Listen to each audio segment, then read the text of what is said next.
नमस्कार दोस्तों, मैं हूं पूजा गुप्ता। आपका ज्योतिषी के प्रोग्राम में आप सभी का बहुत बहुत स्वागत करती हूं। आशा करती हूं आप सभी स्वस्थ होंगे, मस्त होंगे। दोस्तों, प्रोग्राम की शुरुआत से पहले आज मैं आपको एक ज़बरदस्त टिप्स देना चाहती हूं। बहुत सारे लोगों को समस्या रहती है कि उनको रात को नींद नहीं आती है। नींद क्यों नहीं आती है, इसके लिए आज मैं आपको एक बहुत ज़बरदस्त एस्ट्रो टिप्स बताने जा रही हूँ। दोस्तों, सबसे पहले तो आप अपना जो कमरा है जिसमें आप सोते हैं, आप अपने कमरे का बेड चेक कीजिए। क्या आपका जो पलंग है वो सही दिशा में है? क्या आप अपना फेस सही दिशा में करके सोते हैं? आपने देखा होगा कि बहुत सारे जो छोटे बच्चे होते हैं, कई बार वो रात को सोते समय बिल्कुल घूम जाते हैं। और आप जब पलंग के या बेड पे उनको सुलाते हैं तो वो सुबह जब उठते हैं तो उनका सिर दूसरी जगह पे घुमा होता है, क्योंकि कहीं ना कहीं आपके बेड की डायरेक्शन गलत होती है। दोस्तों, जब भी आप सोएं तो आपका जो पैर है उठते समय उत्तर की तरफ होना चाहिए, आपका सिर दक्षिण की तरफ होना चाहिए। और उत्तर दिशा देवताओं की मानी जाती है और उस दिशा से हमें मैग्नेट मिलती है। अगर वो दिशा आपके घर की खुली है तो निश्चित ही आपको वहाँ से मैग्नेट मिलती है। और जिन लेडीज़ को बहुत ज़्यादा सूजन की प्रॉब्लम रहती है, रात को वो सोती हैं और सुबह जब उठती हैं तो कहती हैं कि हमारे पैरों में बहुत ज़्यादा सूजन है, अगर वो दिशा आपकी खुली है और वहाँ की खिड़कियाँ अगर आप खुली रखते हैं तो निश्चित ही आपकी सूजन भी दूर हो जाएगी। दोस्तों, उत्तर दिशा का बहुत ज़्यादा विधान है हमारे ज्योतिष में और वास्तु में। अगर आप उत्तर दिशा की तरफ मुंह करके सुबह उठते हैं तो निश्चित ही आपको रात को बहुत अच्छी नींद आएगी। और इसका एक साइंटिफिक रीज़न भी है। हमारी जो पृथ्वी होती है वो 24 घंटे परिक्रमा कर रही है, और जब आप साउथ की तरफ मुंह करके सोते हैं, साउथ सबसे बुरा माना जाता है और वो यम की दिशा भी होती है। तो कहीं ना कहीं ऐसे लोगों को ब्लड जमना या बॉडी में कहीं ना कहीं खून की प्रॉब्लम होती है या खून में इन्फेक्शन आ जाता है। चलिए दोस्तों, अब हम लेते हैं अपना अगला कॉलर। आपका बहुत बहुत स्वागत है। बताइए, अपना डेट ऑफ बर्थ बताइए। हेलो, नमस्कार मैम। जी नमस्कार, आपका बहुत बहुत स्वागत है हमारे प्रोग्राम में। मैम, मैं आपका प्रोग्राम देखता हूँ, काफी अच्छा भी लगता है। और मेरा नाम हुआ विवेक। जी बहुत बहुत स्वागत है। जी विवेक जी, अपना डेट ऑफ बर्थ बताइए। जी, 12 जून 1991 मेरा डेट ऑफ बर्थ है। 12 जून 1991। जी जी जी। जी, अपना बर्थ टाइम बताइए। जी, दोपहर का है, ये 12:30 बजे का। आपने दिया है मुझे 12 जून 1991, जी जी जी, दोपहर 12:30 बजे। दोपहर 12 बजे। जी, आपका 12:30 बजे। 12:30 दोपहर। और बर्थ प्लेस क्या है आपका? जी, मेरा ये लखनऊ का है बर्थ प्लेस। जी, आपका लखनऊ आपका बर्थ प्लेस है। जी जी, आप क्या पूछना चाहते हैं अपने बारे में? मैं ना, दो सवाल है मेरे। पहला तो ये कि जो समय मेरा चल रहा है वो कहीं ना कहीं पर मेरे ऐसे निगेटिव ऊर्जा मेरे अंदर रह रही है कि मैं कोई भी काम करने की सोचता हूँ तो वो हिम्मत नहीं जुटा पा रहा हूँ। ठीक है। जी दूसरा, मैं अभी ट्रांसपोर्ट से संबंधित जुड़ के काम करता हूँ, उसमें मुझे पिछले लगभग 6 महीने से इतना ज्यादा लॉस हो रहा है। कभी मेरी गाड़ी का एक्सीडेंट हो जाना, पिछले 3 बार गाड़ी का एक्सीडेंट भी हो चुका। जी तो इस बारे में मैं पूछना चाह रहा था कि कोई ग्रह ऐसा खराब चल रहा है या मेरे साथ जैसे निगेटिव स्थिति चल रही है, ये क्यों चल रही है? जी जी जी, देखिए विवेक जी, आपको घबराने की बिल्कुल ज़रूरत नहीं है। और उसके लिए मैं आपकी समस्या का समाधान अभी कर देती हूँ, और जिसकी वजह से आपको दिक्कत आ रही है और उसके लिए मैं आपको कुछ उपाय भी बताऊँगी। आप उसको करके अपने जीवन को बहुत अच्छा खुशहाल बना सकते हैं। जी देखिए, आपकी जो कुंडली है, आपकी कन्या लगन की कुंडली है और आपकी वृषभ राशि है। और इस समय पे आप गुरु की महादशा में, आपके ऊपर केतु की अंतर्दशा चल रही है। देखिए, गुरु की जो महादशा में केतु की जो अंतर्दशा है पिछले 2.5 सालों से आपके ऊपर चल रही है। और केतु जो होता है कुंडली के अंदर कहीं ना कहीं एक्सीडेंट का कारक ग्रह भी होता है। तो देखिए, जो आप कह रहे हैं कि मेरा एक्सीडेंट बार बार हो जाता है या मेरे कामों में बहुत नेगेटिविटी आ रही है, वैसे तो आपकी कुंडली में गुरु उच्च होकर बैठे हुए हैं, लेकिन कहीं ना कहीं ये मार्केश, कन्या लगन में मंगल मार्केश होता है, क्योंकि उसके पास मृत्यु का डिपार्टमेंट है। गुरु और मंगल आपके एक साथ बैठे हुए हैं एकादश भाव में, और मंगल यहाँ पे आपके नीच के होके गुरु की पॉजिटिविटी को बहुत ज़्यादा ख़राब कर रहे हैं। 16 डिग्री पे आपका मंगल है और 17 डिग्री पे आपका बृहस्पति है। तो आपको क्या करना है कि आपको वीरवार के दिन तर्जनी उंगली में सोने में एक पुखराज डालना है, 7.25 7.9 रत्ती का।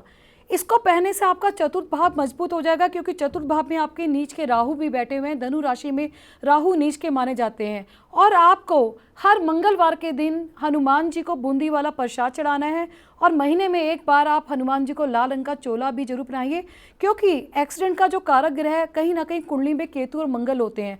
और मंगल कि इस गुरु के साथ बैठने से गुरु की सारी पॉजिटिविटी बिल्कुल भंग हो गई है, जिसका आपको फल नहीं मिल रहा है। लेकिन मैं आपकी कुंडली देख रही हूँ, 3 दिसंबर 2023 से आपका समय बहुत अच्छा हो रहा है और आपकी केतु की अंतर्दशा बिल्कुल खत्म हो जाएगी। और 3 दिसंबर 2023 से आपका धन भाव की दशा और आपके भाग्येश की दशा और आपके राशि स्वामी की दशा भी आ रही है, क्योंकि आपकी वृषभ राशि है।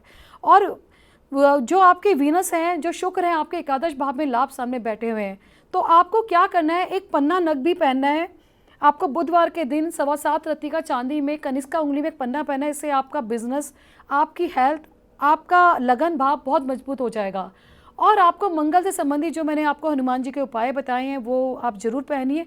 और लाल रंग के कपड़ों का कम इस्तेमाल कीजिए, और हो सके तो मंगलवार के दिन बिल्कुल भी आप लाल रंग के रंग ना पहनिए, क्योंकि लाल रंग जो होता है वो कहीं ना कहीं खतरे का होता है। और मंगल का मारक जो भाव होता है कुंडली में, उस भाव को और ज़्यादा मजबूत कर देता है, क्योंकि मंगल लाल रंग के होते हैं।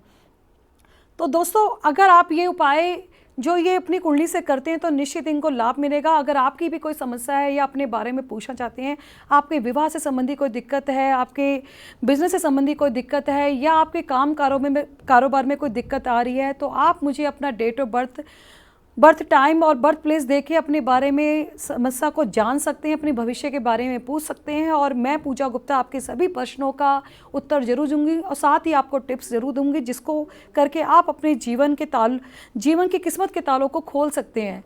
तो दोस्तों, जैसा कि हम चर्चा कर रहे थे कि बहुत सारे लोगों को रात को नींद ना आने की दिक्कत रहती है, तो निश्चित ही ऐसे लोगों को अपने कमरे का बेड जो है वो ज़रूर चेक करना चाहिए कि कहीं ना कहीं वो दक्षिण फेस करके, मुंह करके ना सो रहे हो। और ऐसे लोगों को दक्षिण फेस करने की वजह से ही शरीर में हेल्थ इशू भी आते हैं और रात को नींद नहीं आती। तो कोशिश करें कि आपका जो फेस है सोते समय उत्तर की तरफ हो। तो दोस्तों, आज हम चर्चा करेंगे बीमारी के ऊपर। बहुत सारे लोग हैं जिनको बहुत सारी बीमारियां रहती है। कई बार आपने देखा होगा कि कई लोगों को स्किन की प्रॉब्लम रहती है, चमड़ी से संबंधित दिक्कत रहती है, या एलर्जी की दिक्कत रहती है। तो ऐसे में उनको क्या करना चाहिए? दोस्तों, ऐसे लोगों को कहीं ना कहीं उनकी कुंडली में बुध खराब होता है। अगर आपका बुध खराब है तो निश्चित ही आपको स्किन से संबंधित दिक्कत आएगी, आपकी स्किन में एलर्जी शुरू हो जाएगी, आपकी स्किन पे दाने आने शुरू हो जाएंगे। अगर कुंडली में आपका बुध अस्त है और बुध कहीं ना कहीं मंगल केतु के साथ बैठा हुआ है, तो ऐसे लोगों के बॉडी के अंदर हीट ज़्यादा आती है और कहीं ना कहीं उनकी जो चमड़ी होती है मंगल केतु की वजह से जलने लग जाती है, क्योंकि मंगल केतु बहुत अग्नि वाले ग्रह होते हैं। दोस्तों, जिन लोगों को चमड़ी से संबंधी दिक्कत आ रही है, स्किन की दिक्कत आ रही है, उन लोगों को हमेशा पन्ना नग पहन के रखना चाहिए, और उनको पन्ना भूल के भी सोने में नहीं बनवाना चाहिए। उनको हमेशा पन्ना चांदी में बनवाए, क्योंकि जो बुध ग्रह होता है वो ठंडा ग्रह होता है। और सूर्य की ऑर्बिट में, सूर्य की परिक्रमा में सबसे पहला ग्रह बुध ग्रह आता है। जब आप सुबह उठते हैं 6 बजे, जब आप 6 बजे 5 बजे उठते हैं, जो हल्की हल्की ठंडक होती है वो कहीं ना कहीं बुध ग्रह की होती है। तो कहीं ना कहीं वो ठंडक दे रहा होता है और सूर्य के चारों तरफ परिक्रमा भी करता है। तो दोस्तों, कहीं ना कहीं जो बुध ग्रह होता है उसका रंग हरा होता है, इसलिए बुध का जो रत्न है वो पन्ना माना जाता है। ऐसे लोगों को हरे रंग के कपड़े पहनने चाहिए, उनको हरी चीज़ें ज़्यादा खानी चाहिए, ताकि उनका बुध ज़्यादा से ज़्यादा मजबूत हो जाए। और कहीं ना कहीं उनको अपनी बेडशीट भी हरी रखनी चाहिए, तो उनकी निश्चित ही स्किन की प्रॉब्लम, चमड़ी से संबंधित दिक्कत उनकी बिल्कुल ठीक हो जाएगी। और एलर्जी की भी कोई दिक्कत है तो बिल्कुल ठीक हो जाएगी। तो दोस्तों, जैसा कि मैं आपके सामने हाजिर हूँ, समय समय पे आपके प्रश्नों का उत्तर मैं दे रही हूँ। और अगर आप अपने बारे में कोई भी समस्या से ग्रस्त हैं, कोई भी परेशानी आपके जीवन में, विवाह से संबंधी, बीमारी से संबंधी, या आपके बिजनेस से संबंधी, या आपको किसी के साथ आप रिलेशनशिप में हैं, तो वो भी आप मुझसे पूछ सकते हैं। लव मैरिज होगी, नहीं होगी, अरेंज मैरिज होगी, इसके बारे में भी मैं आपका जरूर समाधान करूंगी। दोस्तों, समय समय पे आपको टिप्स मैं दूंगी, और जैसा कि आप मेरे प्रोग्राम को देखते रहिए और इस प्रोग्राम के साथ बने रहिए और मुझे कॉल करते रहिए। चलिए दोस्तों, आप लेते हैं हम अपना अगला कॉलर। जी, आपका बहुत बहुत स्वागत है। जी, बताइए अपना डेट ऑफ बर्थ। जी, राधे राधे बहन जी। जी, राधे राधे, आपका बहुत बहुत स्वागत है। जी, आपका नाम जान सकती हूँ मैं? बहन जी, मेरा नाम है मुकेश कुमार दुबे। जी, मुकेश जी, ये बताइए अपना डेट ऑफ बर्थ बताइए। 1189 बहन जी। 8 अगस्त 1989। 1189, 1 जनवरी 1989। अच्छा, 1 जनवरी 1989। जी, 5:30 बजे। शाम के कि सुबह के? शाम को 5:30 बजे। जी जी, बताइए, और अपना बर्थ प्लेस बताइए मुझे। जन्म स्थान एमपी खंडवा। एमपी खंडवा, ठीक है। जी मुकेश जी, क्या आपकी प्रॉब्लम है, बताइए अब अपनी समस्या के जी, बारे में। मैं एक लड़की से प्यार करता हूँ काफी समय से, जी लेकिन अभी शादी तक बात पहुंची नहीं है। जी घर परिवार की तरफ से दिक्कत आ रही है। जी तो आप देख करके बताएं ये कार्य संभव है या कोई पूजा पाठ कराने की जरूरत है। जी जी आपका जी प्रोग्राम हमें बहुत अच्छा लगता है, जी, इसलिए बहुत हमने बहुत कॉल किया आपको। बहुत बहुत धन्यवाद आपका मुकेश जी। देखिए मुकेश जी, जैसा कि मैं आपकी कुंडली देख रही हूँ, आपकी मिथुन लगन की कुंडली है और आपकी मकर राशि है, और इस समय पे आप राहु की महादशा के प्रभाव में, राहु में सूर्य चल रहा है आपका। देखिए जैसा कि मैं आपकी राशि के ऊपर शनि की साढ़े देख रही हूँ, 2 साल अभी साढ़े की आपकी राशि पे बाकी है, और आपका जो लगन का स्वामी है वो अष्टम भाव में है, आपका चंद्रमा भी अष्टम भाव में है। देखिए अगर आप विवाह से संबंधी आपकी कुंडली में पंचम भाव सप्तम में बैठा हुआ है, जैसा कि मैं अभी पीछे बता रही थी कि किसी का अगर पंचम सप्तम में बैठा होता है, ऐसे लोगों का प्रेम विवाह जरूर होता है। लेकिन मैं आपको ये कहना चाहती हूँ कि आपको कहीं ना कहीं अपने विवाह को कम से कम अभी आने वाले 2 साल तक और टालना चाहिए, और 2 साल के बाद आपके विवाह में जो मुझे अड़चन दिखाई दे रही है वो बिल्कुल दूर हो जाएगी, और आपके जो घर वाले अभी नहीं मान रहे वो निश्चित ही मान जाएंगे, क्योंकि आपका प्रेम विवाह बना हुआ है। लेकिन मैं आपको एक बात और भी कहना चाहती हूँ कि आपके विवाह स्थान में शुक्र शनि सूर्य भी बैठे हुए हैं। शनि सूर्य कहीं ना कहीं अलगाववादी ग्रह होते हैं। आज तो आप प्रेम विवाह कर रहे हैं, तो आगे जाके भविष्य में आपके ऊपर कहीं ना कहीं विवाह से संबंधित दिक्कत होना या अलगाववादी प्रभाव होना, ऐसा आपके भविष्य में भी घट सकता है। तो आप जब भी विवाह कर रहे हैं तो थोड़ा सा सोच समझ के करें, बड़ों का आशीर्वाद लेके करें, और भूल के भी ऐसा डिसीजन ना उठाए कि आप सोचें कि मैं शादी भाग के कर लूँ, क्योंकि जिस तरीके से आपके शनि सूर्य बैठे हुए कहीं ना कहीं आपके आगे जाके भविष्य में विवाह के बाद भी आपको कहीं ना कहीं दिक्कत दे सकते हैं। तो कोशिश करें कि बड़ों के आशीर्वाद से आपकी शादी हो, और 2 साल कम से कम आप रुकिए, और 2 साल के बाद ऐसी स्थिति परिस्थितियां आपके जीवन में ग्रहों की आएंगी कि आपका जो संजोग है, शनि की साढ़े खत्म होते ही आपका संजोग शादी का बन जाएगा। और मेरी शुभकामनाएं आपके साथ मेरी शुभकामनाएं आपके साथ बनी हुई है। और दोस्तों चलिए देखिए, ये तो था इनका प्रेम विवाह का प्रश्न कि प्रेम विवाह करना चाहते हैं, लेकिन प्रेम विवाह कब होता है? जब आपकी समय, आपका ग्रह, आपकी महादशा, आपकी अंतर्दशा, आपका गोचर आपके फेवर में होता है।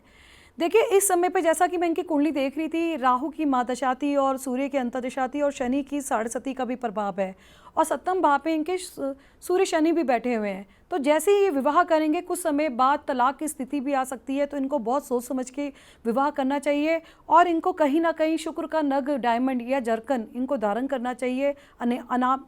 इनको रिंग फिंगर में जरकन धारण करना चाहिए शुक्रवार के दिन, जिससे इनका पंचम भाव मजबूत हो और कहीं ना कहीं इनकी जो प्रेम विवाह है आगे जीवन में अच्छा चले।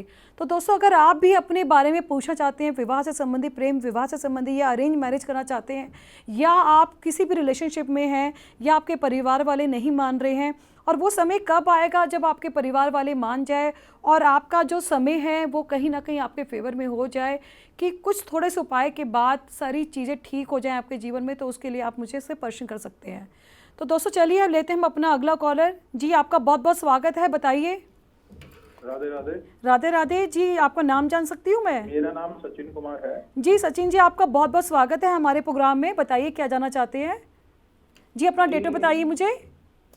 मेरा डेट ऑफ बर्थ है 4 तारीख 9वां महीना 1987। 4 सितंबर 1987। हाँ जी। जी अपना बर्थ समय बताइए मुझे। बर्थ समय सुबह 9 बजे। सुबह 9 बजे। जी। अपना बर्थ प्लेस बताइए मुझे। गाजियाबाद। गाजियाबाद।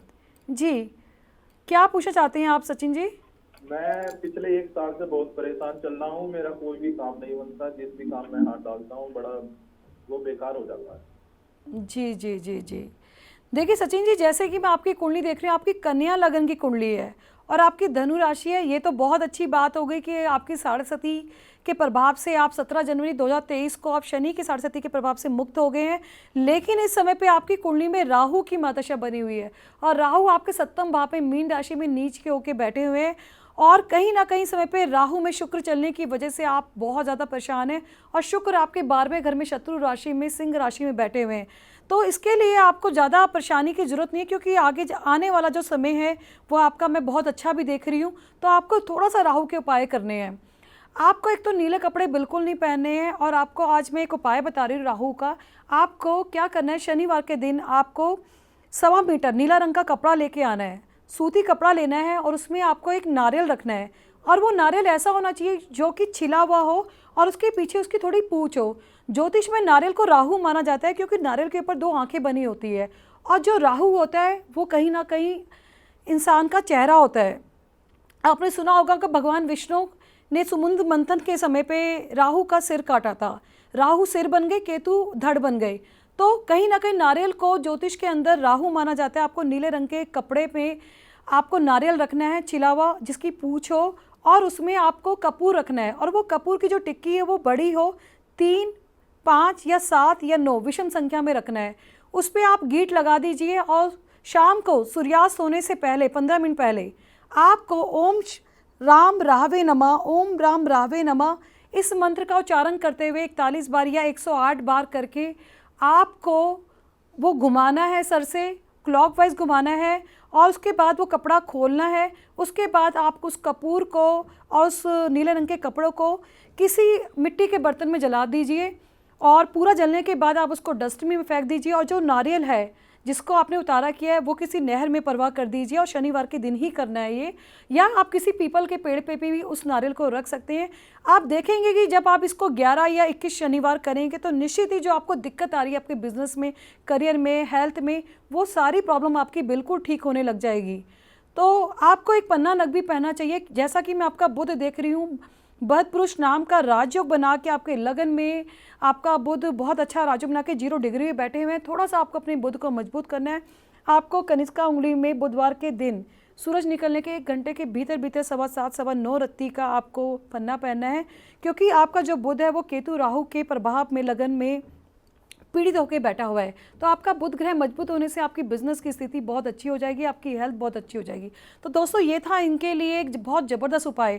अगर आप भी अपनी कोई समस्या के बारे में मुझसे जानना चाहते हैं, अपने प्रश्नों के बारे में पूछना चाहते हैं, तो मुझे इन नंबरों पे कॉल कीजिए, और अपनी किसी भी प्रकार की जो समस्या है, जो आपको लग रहा था कि बहुत समय से उसका हल नहीं मिल रहा या आपको सही मार्गदर्शन नहीं मिल रहा, तो आप मुझसे पूछिए, मैं आपको सही मार्गदर्शन करूँगी और आपकी कुंडली से बताऊँगी कि आपको उस समय पर क्या डिसीजन लेना है, और आपको अपने जीवन में कौन सा रास्ता अपनाना है, कौन से ऐसे उपाय करने हैं जिससे कि आपकी जो जीवन में होने वाली ब्लॉकेज है, नकारात्मक ऊर्जा है, आपके जीवन से हमेशा के लिए चली जाए, और कहीं ना कहीं आप अपने जीवन को सकारात्मक रूप से बहुत अच्छा बना सके।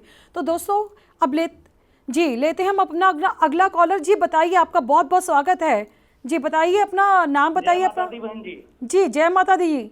आप अपना नाम बताइए। बबलू पांडे बोल रहा हूँ लखनऊ से। जी बबलू जी, अपना डेट ऑफ बर्थ बताइए मुझे। बहन जी 2/7/87। जी 2 जुलाई 1987। जी बहन जी। जी अपना बर्थ समय बताइए मुझे। सुबह 7 बजे बहन जी। जी अपना बर्थ प्लेस। लखनऊ है बहन जी। जी लखनऊ।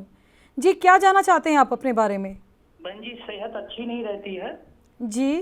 अब कोई काम करता हूँ तो बार बार बाधा आती है। जी आपका प्रोग्राम काफी समय से देखता हूँ, बहुत अच्छा लगता जी है। जी बहुत बहुत धन्यवाद आपका। जी आपकी सेहत अच्छी नहीं रहती है और आपको बहुत ज़्यादा बाधा आती है। जी इसके लिए मैं बिल्कुल आपको एक बहुत अच्छा उपाय बता देती हूँ। अगर आपको बहुत ज़्यादा दिक्कत रहती है, जी इसको करके जी जी जी जी देखिए, जैसा कि मैं आपकी कुंडली देख रही हूँ, आपकी कुंडली में इस समय पे जी देखिए, मैं आपकी जो कुंडली देख रही हूँ, आपकी कर्क लगन की कुंडली है और आपकी सिंह राशि है। इस समय पे आपके ऊपर राहु की दशा चल रही है। देखिए राहु आपके 9वें भाव में बैठे हैं और भाग्य स्थान में बैठे हुए हैं, और जब भी राहु मीन राशि में किसी के बैठे होते हैं तो कहीं ना कहीं वो नीच का फल दे रहे होते हैं। तो जैसा कि मैंने आपको बताया था पहले भी कि कर्क लगन में राहु चंद्रमा को अपना शत्रु मानता है। और कर्क लगन का मतलब क्या होता है? आपकी जो बॉडी है, जो आपका हेल्थ का सारा डिपार्टमेंट जो है वो कहीं ना कहीं चंद्र ग्रह के पास है। तो आपको अपने चंद्र ग्रह को मजबूत करना है, और 9वें भाव में राहु की पंचम दृष्टि आपके लगन के ऊपर है, जिसकी वजह से आपको हेल्थ इशू आ रहे हैं, और कहीं ना कहीं आप अपने जीवन में 9वें भाव में राहु के बैठे से पितृदोष से भी पीड़ित हैं। जैसा कि मैं आपको पितृदोष के बारे में भी थोड़ा सा उपाय बता रही हूँ, वो भी आप अपने जीवन में कीजिएगा। इससे आपकी हेल्थ में, आपके बिजनेस में, आपके करियर में भी काफ़ी इंप्रूवमेंट आएगा। आपको क्या करना है कि थोड़े से उबले हुए चावल लेने हैं आपको। जब भी आप अपने घर में चावल बनाते हैं तो उसमें से 1 डोना आप चावल निकालिए और वो उबले हुए होने चाहिए। ये उपाय आपको शनिवार के दिन करना है और अमावस के दिन करना है। सफ़ेद उबले हुए चावल में आपको 1 चम्मच काले तिल मिक्स करने हैं। वो किसी पत्तल या डोने में आपको कौवों को डालना है और वो शनिवार के दिन ही डालना है और अमावस के दिन ही डालना है, या शनिवार हो या अमावस हो, इन 2 दिनों पे आप ये उपाय कर सकते हैं और देखेंगे कि आपकी हेल्थ इशू धीरे धीरे बिल्कुल ठीक हो जाएंगे। और आप चांदी के गिलास में भी डेली पानी पीजिए और हर पूर्णिमा के दिन आपको खीर बना के खानी है और वो खीर बना के आप किसी छलनी से ढक के आप चंद्रमा की रोशनी में रख दीजिए 3-4 घंटे। जब उसके अंदर चंद्रमा की रोशनी बहुत ज़्यादा एंटर कर जाए 3-4 घंटों में, आपको उसी दिन सोमवार के दिन वो खीर भी खानी है। आप सोमवार के दिन भी खीर खा सकते हैं, आप पूर्णिमा के दिन भी खीर खा सकते हैं। इससे आपका लगन का जो भाव है, आपका प्रथम भाव मजबूत हो जाएगा। और आपको चांदी का एक कड़ा भी पहनना है सोमवार के दिन।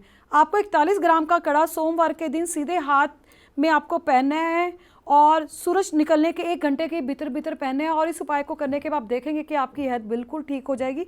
मेरी शुभकामनाएं आपके साथ है। तो दोस्तों चलिए, जैसा कि हम चर्चा कर रहे थे कि बहुत सारे लोगों को वो बीमारी रहती है, उनको नींद नहीं आती है रात को, और कई बार वो कहीं ना कहीं अपने जीवन में नेगेटिविटी, या जब वो सुबह उठते हैं रात को पूरी नींद ना होने की वजह से उनका जो मन और दिमाग होता है बहुत चिड़चिड़ा रहता है। आपने देखा होगा कि कई लोग रात के अचानक 1-1:30 बजे या 3 बजे अचानक से उनकी नींद खुल जाती है और फिर उनको दोबारा नींद नहीं आती है। दोस्तों, अगर रात के 1:30 बजे 3 बजे अगर आपकी नींद खुलती है तो कहीं ना कहीं जो हमारी सोल होती है वो कहीं ना कहीं नेगेटिव फोर्स के घेरे में आ जाती है। क्योंकि जो हम सपने देखते हैं, कई बार आपने देखा होगा कि लोग बुरे सपने देखते हैं और एकदम से जग जाते हैं, तो कहीं ना कहीं हमारी जो एनर्जी होती है सोल की, वो कहीं ना कहीं नेगेटिव फोर्स उन पे अटैक करती है रात को, जिसकी वजह से वो डर के कारण उठ जाते हैं। लेकिन आपको घबराने की ज़रूरत नहीं है। आपको अपने कमरे का जो माहौल है, अपना जो बेडरूम है, उसको बहुत ज़्यादा तड़क भड़क वाला नहीं बनाना है। आप अपने कमरे के अंदर बिल्कुल भी आपको पौधे नहीं रखने हैं, क्योंकि आपको पता है कि कोई भी पौधा अगर आप कमरे में रखेंगे तो रात को हर पौधा कार्बन डाइऑक्साइड फेंकता है, जिसकी वजह से भी नींद डिस्टर्ब होती है और कहीं ना कहीं आप नेगेटिविटी के घेरे में आ जाएंगे। तो दोस्तों, अपने कमरे को सबसे पहले तो साफ़ सुथरा रखिए और अपना जो बेड की दिशा है वो ऐसा हो कि आपका फेस उठते समय आपका फेस उत्तर की तरफ हो।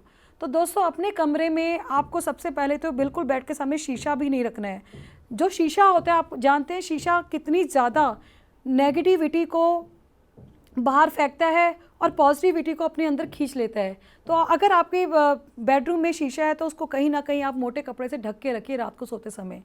दोस्तों, बहुत सारे जो लोग हैं वो अपने डॉगी को भी अपने कमरे में सुला देते हैं, जिसकी वजह से भी आपकी नींद डिस्टर्ब होती है। क्योंकि अगर आपने डॉगी पाले हुए हैं तो आपको अपने कमरे से उनको दूर रखना है। उसकी वजह से भी रात को आपकी जो नींद होती है उसमें कहीं ना कहीं नकारात्मक ऊर्जा का भी वास हो जाता है। तो दोस्तों, अपने कमरे को आप जितना साफ़ सुथरा रखेंगे, जितना अच्छा बनाएंगे, उतनी ही ज़्यादा अच्छी नींद आपको आएगी और सुबह आप जब उठेंगे तो बहुत तरोताज़ा होंगे। तो दोस्तों, जैसा कि मैं आपको बता रही थी कि आप छोटे छोटे इन्हीं उपायों को करके अपने जीवन को बहुत अच्छा कर सकते हैं। अपनी किसी भी समस्या के बारे में मुझसे पूछ सकते हैं। कोई अगर आपको दिक्कत है, कोई परेशानी है जिसका हल अभी तक आपको नहीं मिल रहा था, तो आप अपना डेट ऑफ बर्थ देख के या अपना जन्म समय भी दे के मुझे उसके बारे में जान सकते हैं। और जिन लोगों का अगर डेट ऑफ बर्थ नहीं है तो उनके लिए मैं पर्श कुंडली भी ज़रूर लगाऊंगी। अगर जिन लोगों का समय नहीं है, उनको अपना डेट ऑफ बर्थ भी पता, तो वो लोग भी मुझे कॉल कर सकते हैं, पूछ सकते हैं कि उनके जीवन में उनको क्या उनकी परेशानी का क्या हल मिल सकता है। तो दोस्तों, जीवन में सकारात्मक हमेशा बने रहे। सकारात्मक से ही हमारे जो जीवन है वो हमेशा सही ऊर्जा की तरफ बहता है। अगर आप नेगेटिव सोचेंगे तो आपका जीवन भी नेगेटिव ऊर्जा की तरफ चला जाएगा। हम जो भी शब्द बोलते हैं कि आप जानते हैं, वो 20 बार पृथ्वी का चक्कर लगाता है और वही ऊर्जा उल्टा आपके ऊपर भी आती है। तो इसलिए हमेशा जीवन में सकारात्मक सोचें। सकारात्मक ऊर्जा जो होती है वो हाँ में होती है। अगर आप ना वर्ड को बार बार बोलते हैं तो कहीं ना कहीं आपके जीवन में नकारात्मक ऊर्जा का भी वास हो जाता है। तो दोस्तों, कोशिश करें कि अपनी भी पॉजिटिव रहे, अपनी सोच को हमेशा सकारात्मक रहे, अपने कमरे को भी साफ़ सुथरा रखें ताकि आपको हमेशा सकारात्मक ऊर्जा का प्रभाव हो। और जिन लोगों को रात को नींद की बहुत ज़्यादा शिकायत रहती है तो उनको सोने से पहले 15 मिनट मेडिटेशन भी करना है। अगर आप सोने से पहले 15 मिनट ओम का जाप करते हैं तो निश्चित ही आपको रात को बहुत अच्छी नींद आएगी और आप बहुत ज़्यादा सुबह जब उठेंगे तो बहुत तरोताज़ा रहेंगे। तो ओम का जाप करने से भी आपके कमरे की नेगेटिव ऊर्जा दूर होती है और आपके अंदर सकारात्मक ऊर्जा का प्रवेश होता है। तो दोस्तों, अगर कोई मुझे कॉल करना चाहता है तो अपने कॉल पे अपने प्रश्न पूछ सकते हैं, अपने प्रश्नों के उत्तर के बारे में जान सकते हैं। अपने जीवन में जो भी मैं उनको मार्गदर्शन बताऊंगी, निश्चित ही वो आपको सही हल मिलेगा और सही उपाय मिलेगा, उसको करके आप अपने जीवन को खुशहाल बना सकते हैं। तो दोस्तों, जैसा कि मैंने देखा कि बहुत सारे लोगों को लव की दिक्कत रहती है, बिज़नेस की दिक्कत रहती है, बीमारी की दिक्कत रहती है, और कहीं ना कहीं उनके जीवन में कहीं ना कहीं वो नकारात्मक ऊर्जा का भी शिकार होते हैं। कई बार ऐसा भी होता है कि बहुत सारे लोग हमारे घर में आते हैं जिसकी वजह से भी नकारात्मक ऊर्जा घर में एंटर कर जाती है। तो दोस्तों, आपको क्या करना है, आपको जब भी नकारात्मक ऊर्जा आपको घर से बाहर निकालनी है तो आपको शनिवार और मंगलवार का दिन ही ये उपाय करना है। मैं आज इसके लिए आपको एक ज़बरदस्त टिप्स बता रही हूँ। आपको क्या करना है कि शाम को आपको गाय के कंडे पे थोड़ा सा आपको लुबान, थोड़ा सा गूगल और थोड़ा सा कपूर जलाना है, और उसकी धुनी आपको पूरे घर में दिखानी है। जब भी आपको लगे आपके घर में बहुत बार बार कलेश हो रहा है, लड़ाई झगड़ा हो रहा है, तो मंगलवार शनिवार के समय पे आपको सूर्यास्त के समय पे ये उपाय करना है। और जब आप इस उपाय को करेंगे तो निश्चित ही आपके जीवन में आप देखेंगे कि आपके घर में बहुत शांति का माहौल हो जाएगा। चलिए दोस्तों, इस विषय पर चर्चा बनी रहेगी। हम अब अगला कॉलर लेते हैं। जी बताइए, आपका बहुत बहुत स्वागत है जी। अपना नाम बताएं, प्रश्न बताएं। जी, मेरा नाम लक्ष्मण है। जी लक्ष्मण जी, आपका बहुत बहुत स्वागत है। अपना डेट ऑफ बर्थ बताइए। मेरे 12 अगस्त 1999 है। 12 अगस्त 1999। जी। जी, अपना बर्थ समय बताइए मुझे। समय पता नहीं है, बस स्थान पता है, दिल्ली है। जी, आपको समय नहीं पता है अपना, जी। और बर्थ प्लेस आपका राजस्थान है। नहीं, दिल्ली है। दिल्ली है जी। क्या पूछना चाहते हैं आप अपने बारे में? सर, ये बिजनेस के बारे में जानना था। जी देखिए, जैसा कि आपने मुझे अपना डेट ऑफ बर्थ दिया है, आपकी मीन राशि आ रही है, और मीन राशि पर जैसा कि मैंने पहले भी बताया कि शनि की साढ़े का प्रभाव 17 जनवरी 2023 से शुरू हो चुका है। तो आपको जो अपना बिजनेस करने की सोच रहे हैं, तो कहीं ना कहीं पहले तो आपको शनि के उपाय करने पड़ेंगे, ताकि जो आप अपना बिजनेस खोलने की सोच रहे हैं उसमें कहीं ना कहीं आपको दिक्कत ना आए। तो आपको क्या करना है कि शनिवार के दिन सूर्यास्त के समय पे एक मिट्टी का दिया लेना है, उसमें सरसों का तेल डालना है, काले तिल रखने हैं और एक का सिक्का रखना है, और वो दीपक आपको शाम को सूर्यास्त के समय पे शनिवार के दिन आपको पीपल पे प्रज्वलित करना है, और कहीं ना कहीं आपको शनि के मंत्रों से आपको पीपल की परिक्रमा करनी है। आप 7 या 9 परिक्रमा कर सकते हैं। ओम शम शनिचराय नमः, ओम शम शनिचराय नमः, इस मंत्रों से आपको क्लॉकवाइज पीपल के पेड़ की परिक्रमा करनी है। सूर्यास्त के समय पे ही आपको ये परिक्रमा करनी है। तो जैसा कि मैं आपकी कुंडली देख रही हूँ, इसमें कहीं ना कहीं आपके ऊपर बुध की महादशा आ रही है, तो आप बिजनेस तो कर सकते हैं, बिल्कुल कर सकते हैं, और समय भी आपके लिए बहुत अच्छा है। लेकिन साथ ही आपको ये शनि का उपाय भी करना है, ताकि आपके जीवन में या बिज़नेस में कोई भी जो दिक्कत आने वाली है वो कहीं ना कहीं आपकी जो आपको बिज़नेस अच्छा फ़ायदा दे जाए, इसके लिए भी आपको ये उपाय करना है। तो आप बिज़नेस शुरू कर सकते हैं, क्योंकि कहीं ना कहीं मैं आपके ऊपर अच्छी दशा का भी प्रभाव देख रही हूँ। तो दोस्तों देखिए, शनि की जो 7.5 होती है, ढैया होती है, कहीं कहीं राशियों पे से हटती भी है और कहीं राशियों पे लगती भी है। क्या आप जानते हैं, जो शनि की एक राशि में जो परिक्रमा होती है वो कम से कम एक राशि में 2.5 साल रहता है, और 12 राशियों का चक्कर लगाने के लिए उसको कम से कम 29.5 साल का चक्कर लगता है। 29.5 साल में शनि 12 राशियों का चक्कर पूरा करता है, लगभग 30 साल के करीब। तो इसी वजह से जब 7.5 आती है तो 7.5 साल का प्रभाव रहता है, और ढैया आती है तो 2.5 साल का प्रभाव रहता है। लेकिन शनि से हमारी जो जनता है, जो आम लोग हैं, कम से कम 40% वो उसकी नेगेटिविटी से पीड़ित रहते हैं। तो दोस्तों, शनि का उपाय भी करना बहुत ज़रूरी होता है। अगर आप शनि के उपाय नहीं करते हैं तो हर शनिवार के दिन शुक्रवार की रात को 12 बजते ही शनि की ऊर्जा आपकी बॉडी के अंदर एंटर कर जाती है, और धीरे धीरे जब वो ऊर्जा इतनी ज़्यादा बढ़ जाती है, उसके बाद आपके कामों में दिक्कत, आपके कामों में ब्लॉकेज आने लग जाती है। अगर हर शनिवार के दिन आप पीपल के पेड़ का उपाय करते हैं तो निश्चित ही 7.5 में आपको लाभ होगा, और वो ऊर्जा आपकी रिड्यूस हो जाएगी, क्योंकि पीपल का जो पेड़ है उसको वरदान प्राप्त है ब्रह्मा जी का, विष्णु जी का, शिव जी का, और 24 घंटे पीपल का पेड़ ऑक्सीजन दे रहा है, इसलिए भी बहुत ज़्यादा पूजनीय है। जब भी आप पीपल के पेड़ की परिक्रमा करते हैं तो कहीं ना कहीं अमृत आपकी बॉडी में आता है, ऑक्सीजन आपकी बॉडी के अंदर आता है, और शनि राहु केतु की जो ऊर्जा होती है वो कहीं ना कहीं आपकी ओरा से बाहर हो जाती है परिक्रमा करते समय। तो इसका भी एक वैज्ञानिक आधार है दोस्तों, इसलिए पीपल का पेड़ काटने पर भी पाप लगता है और बहुत ज़्यादा पूजनीय भी है। और कहीं ना कहीं पिपलाद ऋषि ने जो इतनी तपस्या और तप किया, उसका भी फल है कि पीपल के पेड़ को इतना ज़्यादा 3 देवताओं का वरदान भी प्राप्त है। तो दोस्तों, अगर आप भी अपने प्रश्न पूछना चाहते हैं, अपनी समस्या के बारे में जानना चाहते हैं, तो मुझे कॉल कीजिए। आपकी कोई भी समस्या है, कोई भी आपको जीवन में परेशानी है, घर में कलेश है, पढ़ाई से संबंधी कोई दिक्कत है, लव मैरिज से संबंधित दिक्कत है, बीमारी है, या घर में आपको लगता है कि बहुत ज़्यादा कलेश होता है, लड़ाई झगड़ा होता है, पति पत्नी में वाद विवाद होता है, तो आप मुझे अपना डेट ऑफ बर्थ टाइम देके अपने बारे में पूछ सकते हैं। मैं आपकी समस्याओं का निदान करूंगी और आपके बारे में समय समय पे आपको एस्ट्रो टिप्स देके आप अपने जीवन को खुशहाल बना सकते हैं। दोस्तों, बहुत छोटी छोटी रेमेडी हमारे जीवन में कई बार बहुत ज़बरदस्त उपाय कर जाती है। कई बार आप रेमेडी कर रहे होते हैं लेकिन उसका उपाय नहीं मिलता, क्योंकि श्रद्धा भी होना बहुत ज़रूरी होती है। आप भगवान को भी पत्थर की जो मूर्ति होती है उसको भगवान मान के पूछते हैं। अगर आप कोई उपाय करते हैं, श्रद्धा के साथ करते हैं, आस्था के साथ करते हैं, तो यकीन मानिए निश्चित ही आपको उस चीज़ से बहुत बहुत फ़ायदा होगा और वो उपाय ज़रूर कारगर साबित होगा आपके लिए। तो दोस्तों, बने रहिए हमारे साथ में और पूछते रहिए अपने प्रश्नों के सवाल, मैं बीच बीच में आपको देती रहूँगी। तो चलिए दोस्तों, अब मैं आपसे अनुमति लेती हूँ और आपसे विदा लेती हूँ। मैं फिर हाजिर होंगी नेक्स्ट टाइम किसी नए विषय के साथ। आपका दिन शुभ रहे, आप स्वस्थ रहे, मस्त रहे, ऐसी कामना के साथ मैं आपसे विदा लेती हूँ। नमस्कार।